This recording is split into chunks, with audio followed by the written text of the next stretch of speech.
이런 때 하나님의 관심은 정치도 아니고 경제도 아니고 교육도 아니고 믿는 사람인 것을 우리가 아실 것입니다. 교회인 것입니다. 뭐 이렇게 믿는 자, 교회 이렇게 얘기할 것 없이 나입니다. 그죠? 나인 것입니다. 그래서 요즘 계속해서 크리스찬의 기본 도리라고 할까요? 기본 길을 우리가 점검해보는 시간을 갖습니다. 나를 위해서인 것입니다.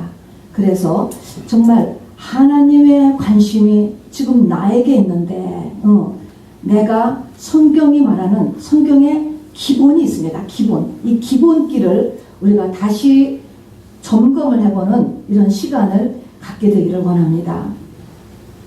사람이 영과 혼과 육이 있다라고 했는데 그 중에서 성경에서 가장 중요한 곳, 하나님의 관심이 있는 곳은 이 셋 중에서, 물론 셋이 다 중요하지만 어느 부분이라고 했죠?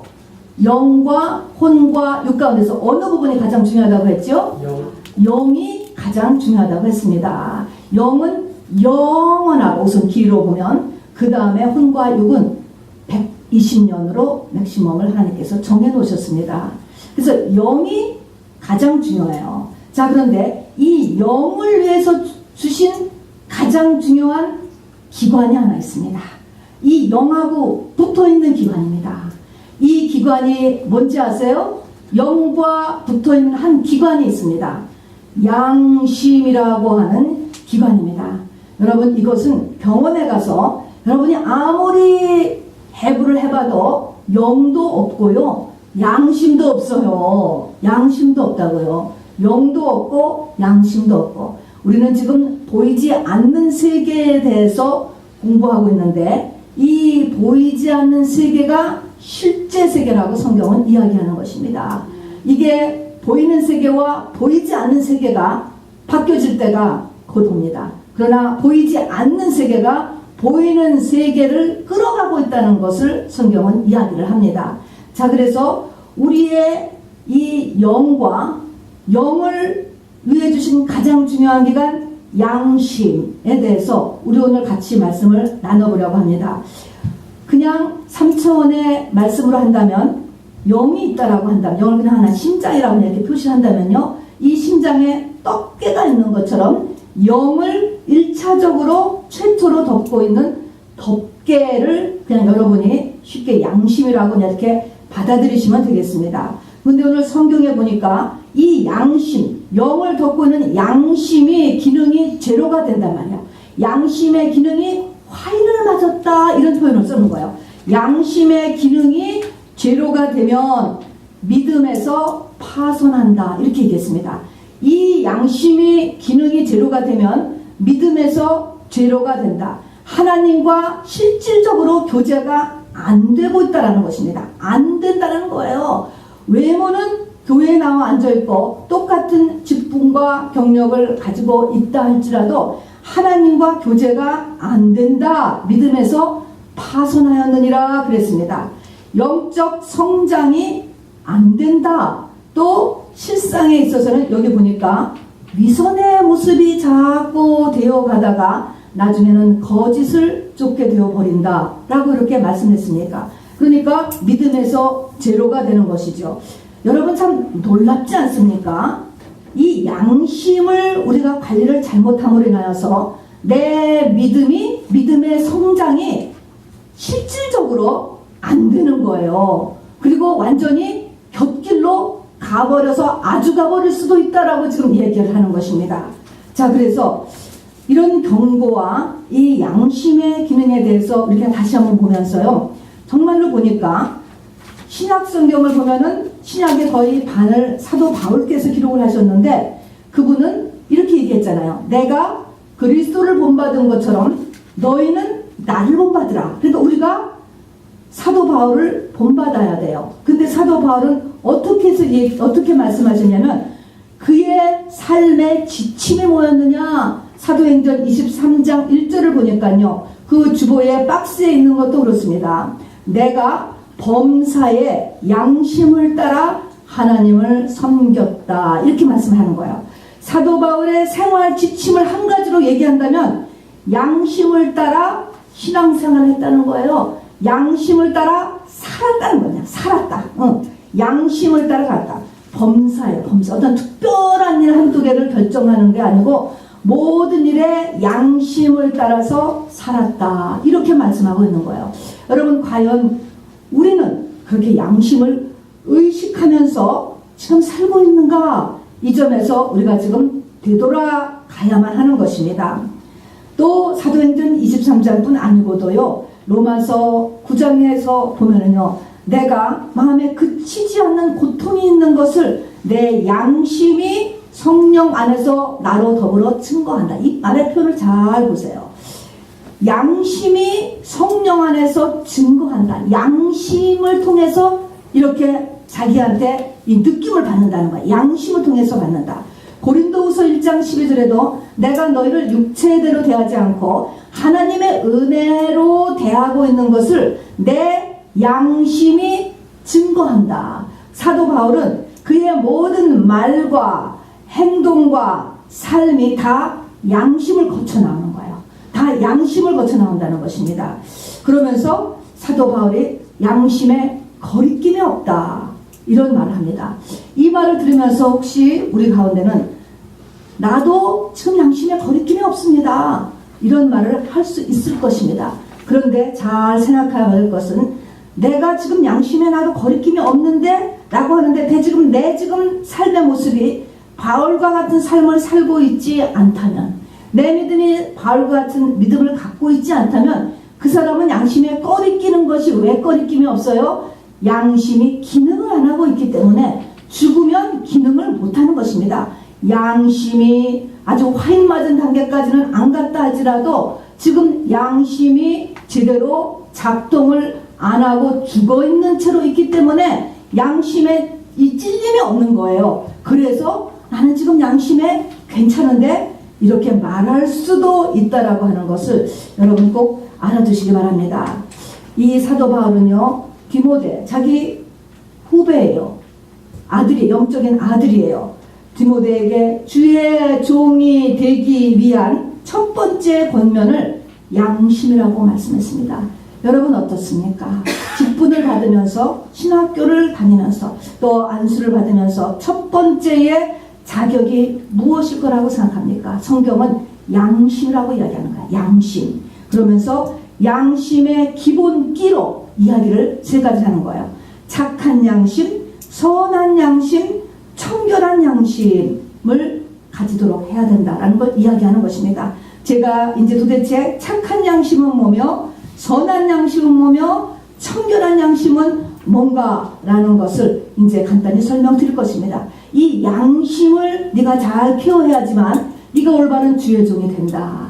근데 이 양심은 기본적으로 착하고 선하고 청결하게 늘 기본을 지키도록 해라 라고 말씀했습니다. 주의 종이 아니고도요, 모든 크리스찬이 지금 우리가 여기로 돌아가야 된다라고 하는 것을 말씀드리는 것입니다. 로마서 2장에 보면은요, 아직 복음이 전해지지 않은 지역이나 시대는 하나님께서 양심을 가지고 심판한다는 거예요. 그러면 이 양심이, 물론 그들에게는 양심이 제대로 살아나지도 않았음에도 불구하고 양심을 가지고 심판을 한다라고 하는 것은 양심이 얼마나 중요한 기관인가라는 것을 깨치어야 돼요. 우리가 지금 양심에 대한 감각이 둔해진 것이, 이 모든 것이 다 바로 사단의 역사인 것입니다, 여러분. 자, 그래서 이 기본기인 양심에 오늘 이제 다시 찾아볼 것입니다. 아까 사람이 영과 혼과 육이 있는데 가장 중요한 것은 영인데, 영을 싸고 있는 첫 번째 껍데기가 양심이다. 그러면 이 양심은 뭐냐면요, 사람은 영이 있고요, 하나님은 영이세요. 영은 영하고만 교제를 하는 것입니다. 영은 영하고만 교제해요. 눈은 보는 것만 하고 귀는 듣는 것만 하듯이 영은 영하고만 교제하는 거예요. 그러면 하나님은 영이시기 때문에 우리의 영에다가 하나님의 메시지를 넣으시는 것입니다. 말씀하세요.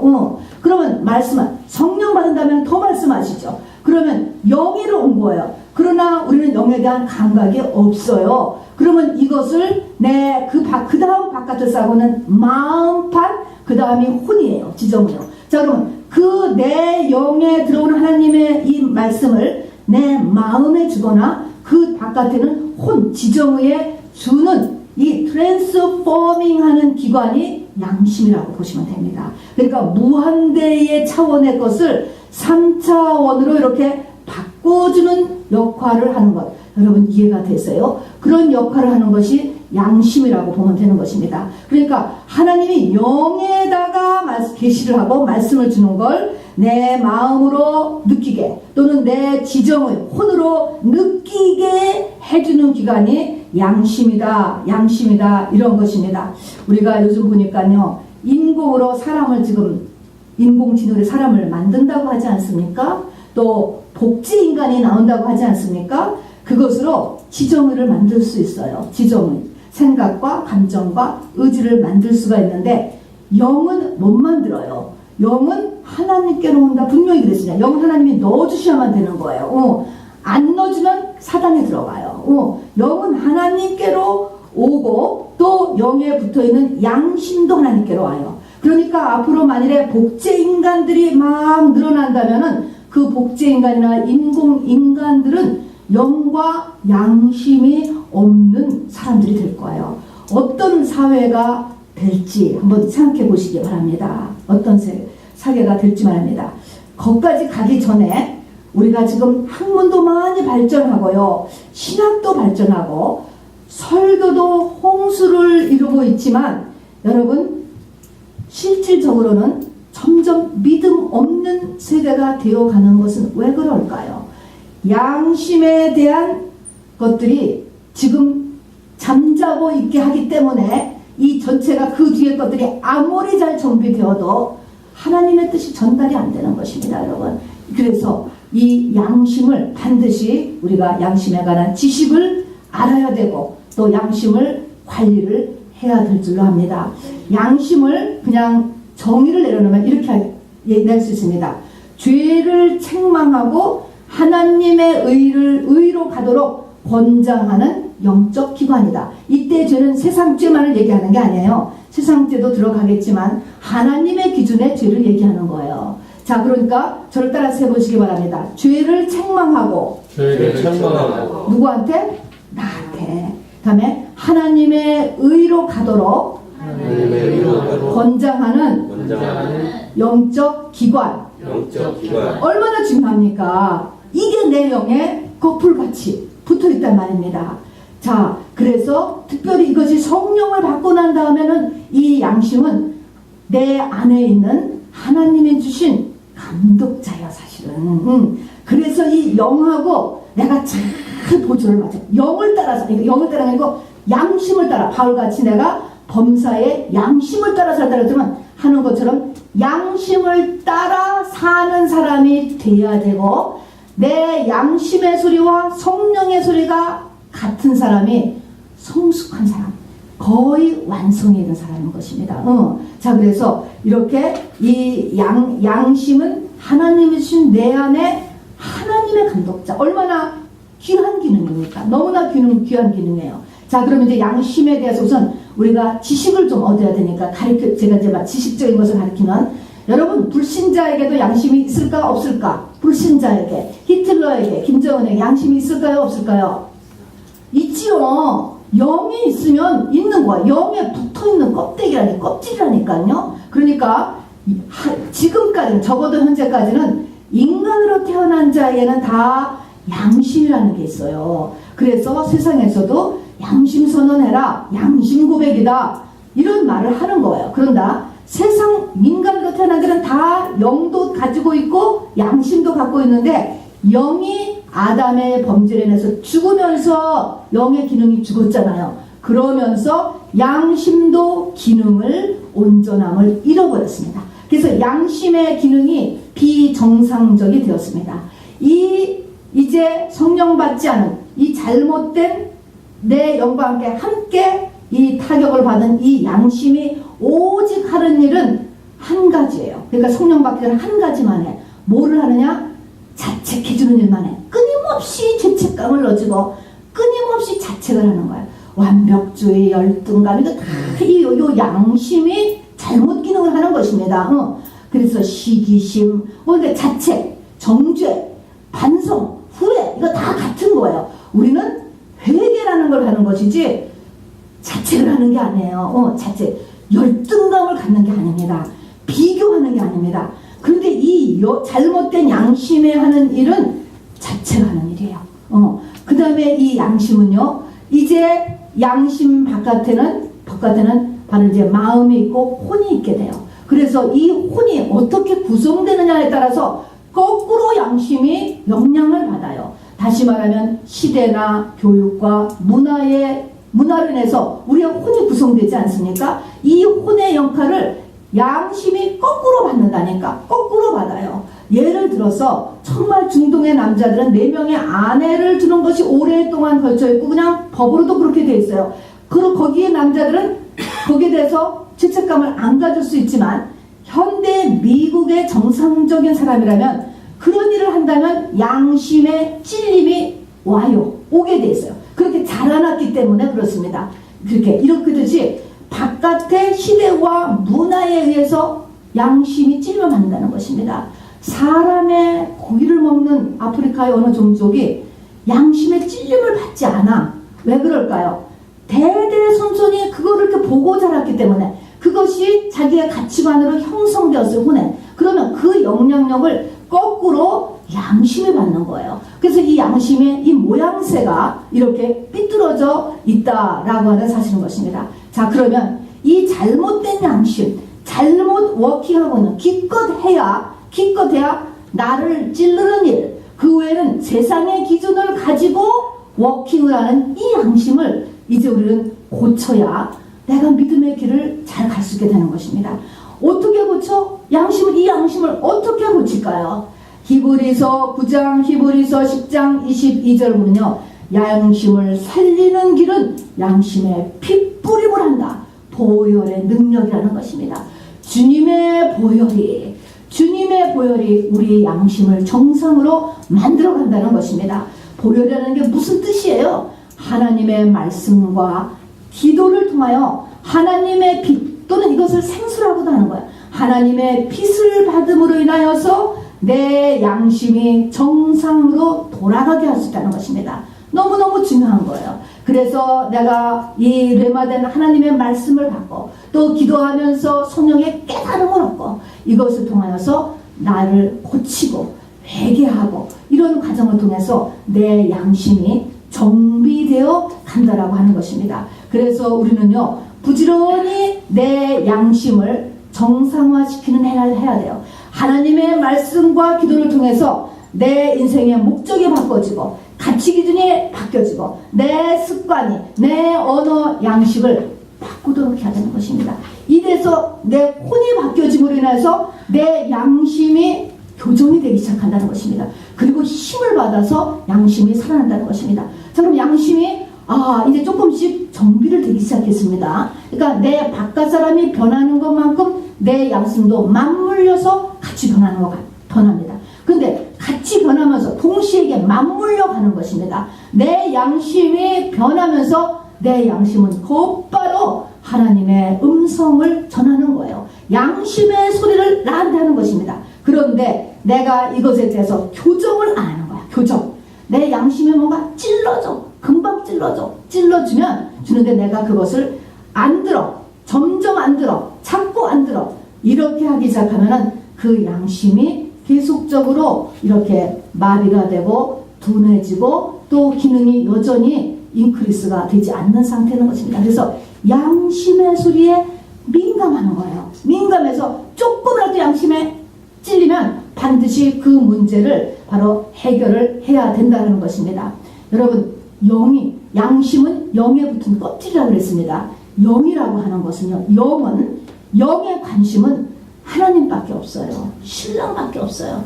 우리 겉사람, 영이 아닌 겉사람은 예수 믿기 전에, 지금도 그럴 수도 있지만, 여러분 가운데도 여러분 가운데 안 그렇겠지만, 겉사람의 관심은 세상밖에 없어. 사실은 어떻게 세상에서 잘 되느냐, 세상밖에 없지만 영의 관심은요, 하나님밖에 없어요.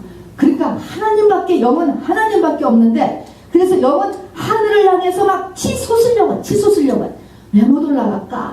왜 하늘 향해서 영혼 치솟으려고 하는데 왜 못 올라갈까? 한 가지, 죄 때문에 못 올라가. 죄 때문에. 죄 때문에 주님을 못 만나고, 죄 때문에 이 신랑을 못 만나는 것입니다. 그러니까 영은 이 죄에 대해서 어떻게든지 이 내 바깥 사람이 죄를 떨쳐버리게 하려고 어떻게 보면 악을 쓰는 거야. 악을 써. 이 어떻게 내 바깥 사람이 죄를 깨달을 수 있을까? 말씀을 듣게도 하고 누구를 통해서 이렇게 권면을 듣게도 하고 환경을 통해서 이렇게 어렵게도 하고 아주 안 될 때는 매도 맞지요. 이렇게 하면서 끊임없이 내가 깨닫지 못하고는 죄를 하나님이 보시는 죄죠. 이 죄를 떨쳐버리게 하려는 것이 영과 양심이 하는 일뿐이에요. 올바른 양심과 올바른 영. 그래서 영은 하나님밖에 관심이 없다. 그리고 그를 둘러싸고 있는 양심은 죄를 떨쳐버리게 해주는 일 외에는 또 관심이 없어요. 관심, 올바르게 된 영이라고 말입니다. 자, 그래서 이것이 양심에 대해서 우리가 알고 있어야 돼요. 자, 양심은 모든 사람에게 있는데 이 양심은 거의 기능이 죽어 있다. 잘못 워킹을 하고 있다. 세상 사람에게도 워킹은 해요. 그러나 그것은 성경이 말하는 양심을 살리라는 거하고는 다른 얘기예요. 성경에서 막 세상 사람이 하는 양심 고백과 우리가 생각하는 양심을 따라 산다는 것은 다르다라는 것을 이야기하는 것입니다. 자, 그러면은 근데 사도 바울을 보니까요. 사도 바울은 양심이 반대하는 일을 한 번도 한 적이 없다는 거예요. 양심이 그거 아니야. 이런 거는 절대로 한 번도 한 적이 있고 또 양심에 뭔가 찔러주는 일은 자기 삶 속에서 한 번도 그대로 남겨둔 적이 없다는 거. 해결을 했다는 것입니다. 꼭 해결을 했어요. 내가 잘못해서 남의 물건 하나를 갖고 왔어 보니까 아유 이거 그냥 그대로 써도 모르는데 그냥 써도 좋겠는데 탐이나 써도 좋겠는데 양심이 갑자기 찔러. 그러면 그 양심을 덮어두는 게 아니고 가서 죄송합니다 돌려줬다는 것입니다. 이런 식으로 자기 속에서 양심에 찌르는 일을 남겨둔 적이 없이 다 해결했다라고 이야기하는 것입니다. 그러니까 바울이 되는 거예요. 그러니까 하나님과의 교제가 원활하게 이루어져서 진리의 길을 끝까지 갈 수 있었고 이 바울을 통해서 이방인의 복음이 전 세계적으로 수천 년에 걸쳐서 종말까지 계속이 되었다라고 하는 놀라운 일인 것입니다. 자, 그러면 이렇게 우리가 양심에 대해서 배우면 사단이 가만히 있겠습니까? 절대로 가만히 있지 않습니다. 여러분, 사단은 이 양심을 죽이기 위해서 여러분 아주 역사한다는 것을 잊어버리시면 안 됩니다. 자, 그러면 이 양심을 통해서 양심의 기능이 살아나지 못하도록 하기 위하여서 이 사단이 역사하는 첫 번째는 무엇일까요? 첫 번째가 양심의 소리를 못 듣게 하는 거예요. 우리가 성령을 받았습니다. 자, 성령도 받았고 웬만한 하나님의 말씀의 기준을 알아요. 혼이 안다고요. 이제쯤은. 그러면 첫 번째 하는 일은 뭡니까? 양심의 소리를 못 듣게 하는 거예요. 어떻게 못 듣게 할까? 바빠요. 뭔가 바빠요. 또 어떤 문제를 해결하려고 하면 어떤 문제를 팍 창건을 터뜨리는 거예요. 또 어딘가에 내 관심이 쏠리게 만들고 또 뭔가 중독되는 어떤 삶을 나에게 끌어감으로 인하여서 자기 자신을 심각하게 들여다볼 생각을 안 하는 거야. 내 양심의 소리를 들을 기회를 안 줘. 기회를. 이거를 내 겉사람이 속아 모르는 거야. 이 내 지금 삶의 환경이 사단에 의해서 역사되고 있다라고 하는 사실을 못 깨닫는다는 것입니다. 거짓의 알이 누가 속아요? 나부터 속는 거예요. 여러분, 우리는 끊임없이 하나님의 테스트대에 올라간다는 것을 잊으시면 안 돼요. 11조를 냈는데 11조 내면 복을 줘야지. 근데 돈이 더 없어져. 그때 어떻게 됩니까? 반응을 보는 거예요. 하나님은 그 반응을 보세요. 거기서 이제 11조 끝, 말씀 끝 하느냐? 하나님 도와주세요. 말씀은 살아있습니다라고 계속하느냐? 이거 보는 거예요. 하나님은 끊임없이 우리를 보시고 성경이 우리와 함께 한다는 너의 머리카락 숫자를 세시며 나뭇잎 하나도 거저 떨어져 없다고 수도 없이 말씀하는 게 뭡니까? 우리를 보고 계셔요. 왜 그래요? 복을 주려면요 반드시 시험을 패스해야 돼. 패스. 그러지 않고 하나님 앞에 확증받지 않고는 안 되는 거예요. 하늘문이 열리는 것, 이 이 땅에 기름진 복이 오는 것도 마찬가지인 것입니다. 시험을 통과해야 되는데 이 마귀의 시험이 있다는 것을 우리가 속는 일이 얼마나 많은지 모르겠습니다. 그래서 깨어라 깨어라 깨어라는 게 뭡니까? 영적인 감각력으로 남을 판단하는 게 나를 보라. 너가 지금 어떤 상태에 있는가, 이거를 봐야 되는 것입니다. 자, 근데 첫 번째는 뭔가의 내 내면의 소리, 양심의 소리에 귀를 기울이지 못하도록 사단이 바로 이를 일으킨다라는 것을 알아두시고요. 그래서 너무 바빠도 곤란해요. 바빠도 말입니다. 두 번째는 말입니다. 내 양심의 소리가 들러올 때 나한테 겉사람이 있지 않습니까? 혼이 있어요. 지정이가 있습니다. 강력하게 합리화를 하고 정당화를 부지런히 시키는 거예요. 얼마나 합리화돼? 아니 이거는 이러니까 이런 것이지. 얼마나 합리화를 강력하게 시키는지. 이건 당연한 거야. 이러니까 이런 거지. 이거니까 저런 거지. 안 그랬으면 어떡할 뻔했어. 이런 식으로요.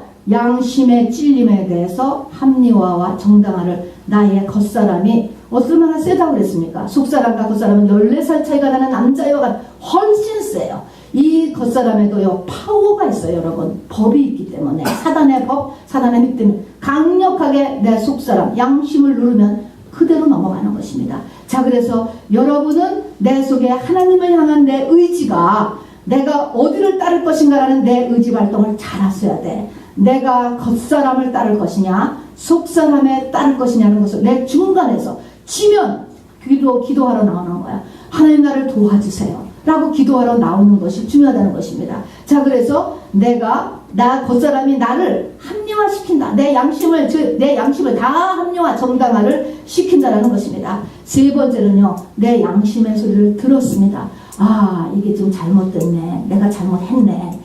일이 잘못됐네. 들었어요. 인정을 해요. 그런데 뭡니까? 또 하나의 방법은 나는 그 문제를 정면으로 해결하고 싶지 않다는 것입니다.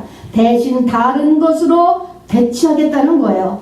그것이 어느 때 보면 더 희생적인 일로 보이기도 하고 더 화려하고 근사해 보일 수도 있습니다. 사람들 눈에는 말입니다. 그러나 하나님은요, 천천만만의 번제도 이런 경우는 받지 않으신다고 했습니다.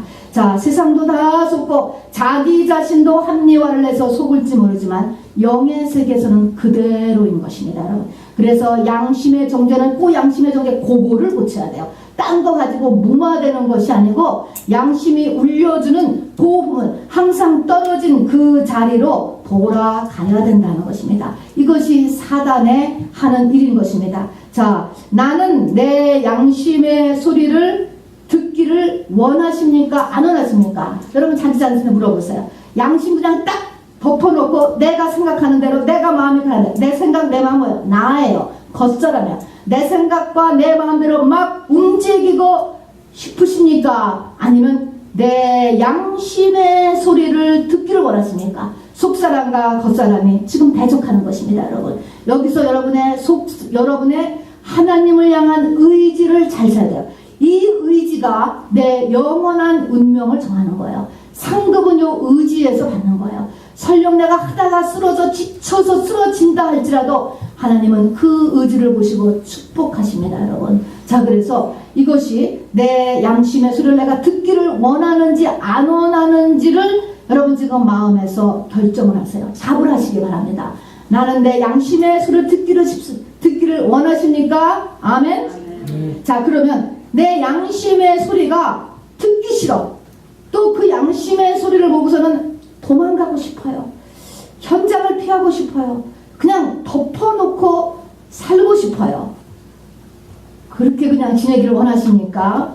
아니면 그 문제를 해결하기를 작정하십니까? 이걸 잘 정해야 돼요. 우선 덮여있는 내 양심의 소리를, 뚜껑을 여러분이 열겠는가 안 열겠느냐가 중요하고요. 열어놨어. 내 생활, 지금까지의 생활, 정말 수십 년의 내 삶을 내가 한번 한번 오픈 하나님 하세요. 하세요라고 해놓고 내 양심에게 최대한으로 한번 다 훑어줘. 한번 좀 이 엑스레이 점검하지 한번 다 찍어줘. 라고 마음을 오픈할 마음이 있는지. 그러면 거기서 한번 다 나온단 말입니다. 다 나온다 날 때 내가 그걸 합리화하지 아니하고 도망가지 아니하고 너는 입 닥쳐 덮어놓지 아니하고 그 양심을 바로 하나님 앞에 다 해결하기를 작정하십니까? 여러분 지금 이 두 번째를 여러분이 오케이 하지 않는다면 여러분은 아직 십자가에서 죽으신 것이 아니에요.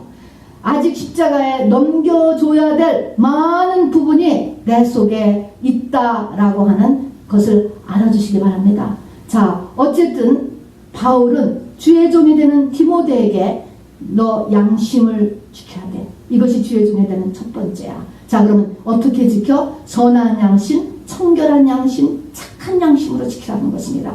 선한 양심이라는 것은 뭘까? 선과 악은 하나님을 기준하는 것입니다. 하나님이 선이에요. 사람의 기준이 아니고 하나님이 무조건 선인 것입니다. 선한 양심이라는 것은 내 의지가 늘 하나님 뜻대로 살기를 하겠다라는 것입니다. 이게 선한 양심이에요.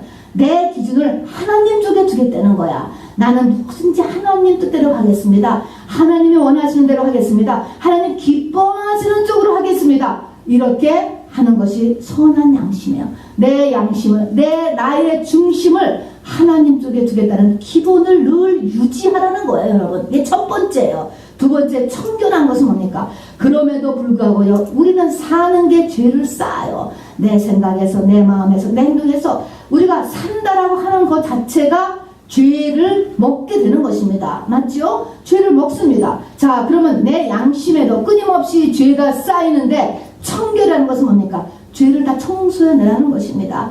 주님의 보혈로 날마다 씻으라는 것입니다. 저 더러워진 유리창을 윈덱스로 날마다 칙칙 뿌려서 닦아야지 빛이 들어오듯이 내 양심에 정말 날마다 정말 하나님 주님의 보혈을 의지하여서 회개를 하는 것입니다. 날마다 쌓인 죄를 회개를 하려고, 적어도 하려고를 하는 거죠. 이게 청결한 양심을 유지해라. 여러분, 알지 못하는 줄 하나님이 탓하지 않으세요. 아직 탓하지 않으세요. 어린 나이에게 대학생의 시험 문제를 갖다 주는 거 아니에요. 어린애에게 대학생이들은 아령을 들으라고 하는 게 아닙니다. 어린애는 어린애한테 맡겨. 그러나 커가면서 우리에게 빛이 조금씩 강해지는 거예요. 그 빛에 따라서 나에게 비춰지는 부분은 이것이 바로 이것을 씻어내는 것, 이것이 청결한 양심을 유지하는 것입니다. 그러니까 사람에 따라 달라요. 그래서 청결한 양심을 유지하려 늘 하나님 앞에 나의 어두운 부분을, 오늘도 태초에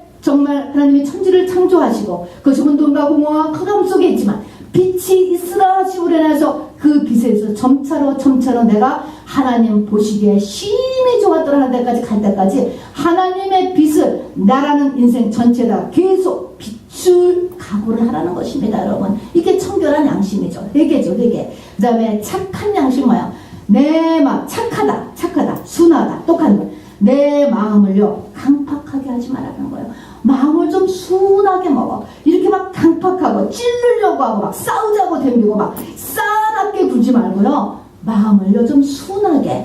여러분, 굉장히 중요한 것은 마음을 좀 부드럽게, 남의 입장을 조금 좀 이해하려고 하고 또 이렇게 하면서 마음을 좀 순하게 가지는 것이 중요해요. 이게 선한 양심, 정결한 양심, 착한 양심이에요.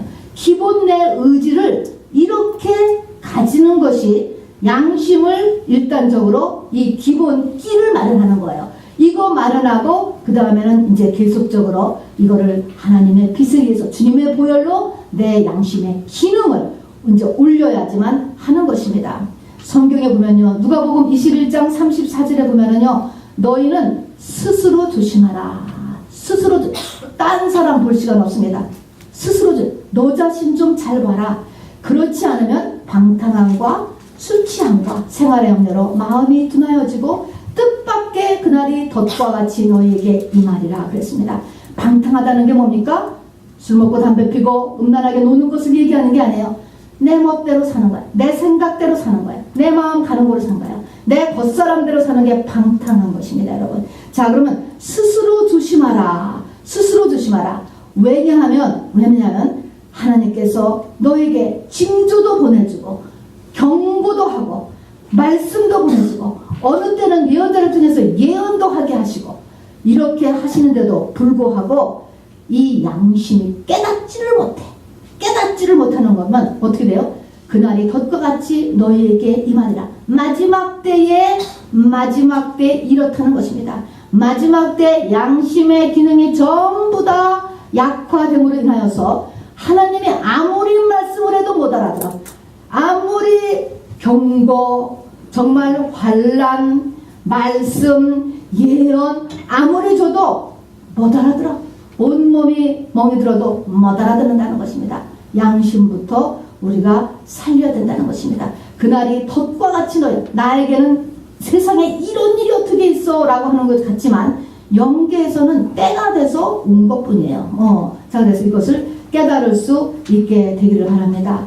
여러분, 양심을 좀 정리를 해보면요, 우리가 이 땅에 지금 태어났고 성령을 받았다 할지라도, 성령을 받아서 내가 방언을 따다다다 하고 또 은사도 막 임한다 할지라도 내 양심은 정상이 아니라는 것을 알아두셔야 돼요.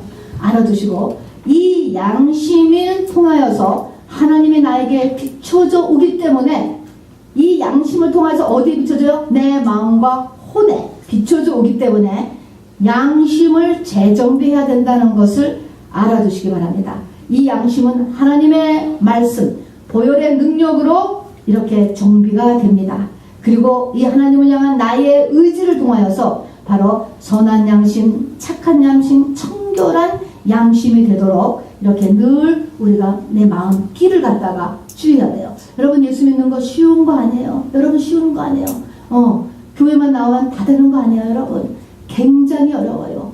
어느 종교라고 친다면 어느 종교보다도 어려운 게 기독교예요. 여러분, 알아두시기 바랍니다. 자, 근데 이렇게 우리가 이렇게 선한 양심, 청결한 양심, 착한 양심을 가꾸기 위해서 조심하고, 이것이 잘못돼서 화인 맞은 양심까지 되면은 믿음에 있어서는 파손한 끝이라는 것입니다. 믿음체로, 실질적인 믿음체로 하나님과의 교제 단절이라고 이렇게 이야기를 했는데, 여기에 사도행전에 보면요, 이 네 가지를 또 더 주의사항을 이야기했습니다. 우리의 양심을 악하게 만드는 게 있대. 양심에게 아주 도움이 안 되는 이 네 가지가 있다는 것입니다. 사도행전 15장 19절 20절에 보니까요, 뭘 하지 말라고 하냐면 우상의 더러운 것과 음행과 목매어 죽인 것과 피를 멀리하라 라고 이렇게 얘기를 해놨습니다. 이런 것들은 양심을 더럽게 한다는 거예요. 양심을 더럽게 했다.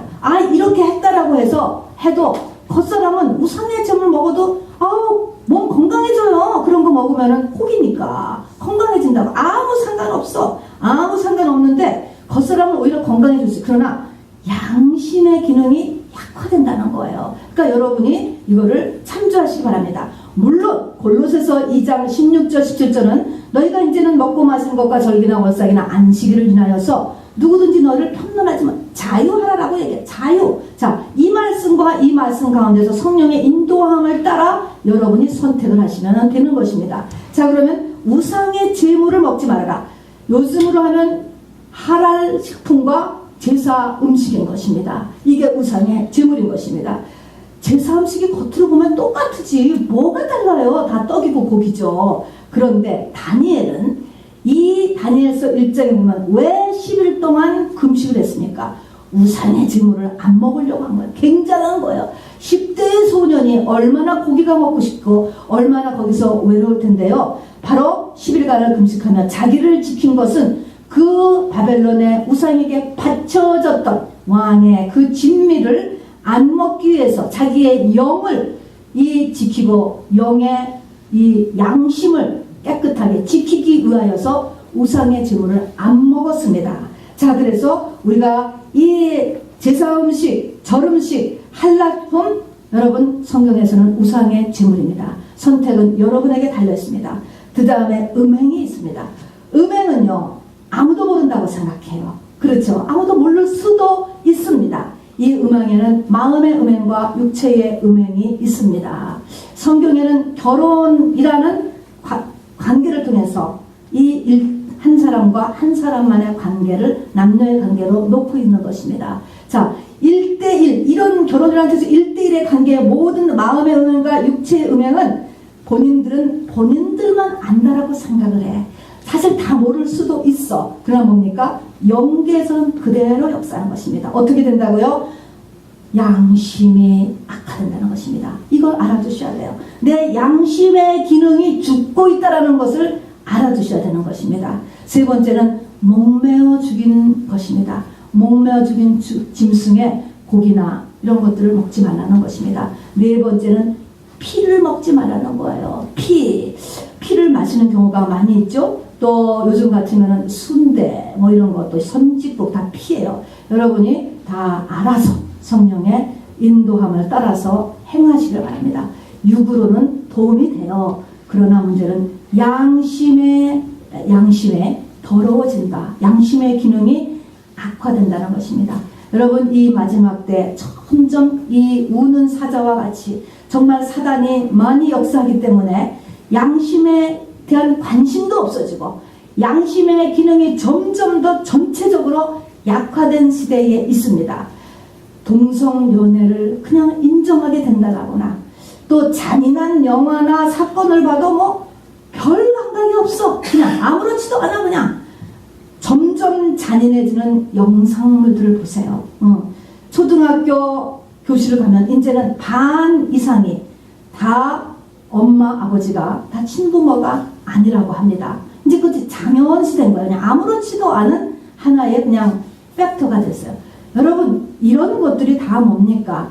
우리의 양심이 좀 전 시대적으로, 전 세계적으로 다 악화되고 있는 상태.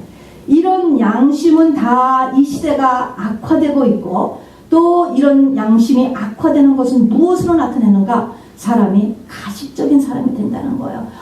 이 말씀에 저도 얼마나 걸리는지 모르겠어요. 제가 가식적으로 하고 있지는 않을까? 왜냐면 우리는 배워서 껍데기는 다 할 수 있지 않습니까? 목사 노릇도 할 수 있고요. 집사 노릇도 다 할 수 있어요. 그거 다 할 수 있어요. 말로 할 수 있고 행동으로도 보여질 수 있어요.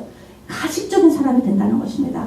그리고 세 번째는 영적인 진리에 대한 분별력이 없어져서 귀신의 가르침과 미혹의 영을 쫓게 된다는 것입니다.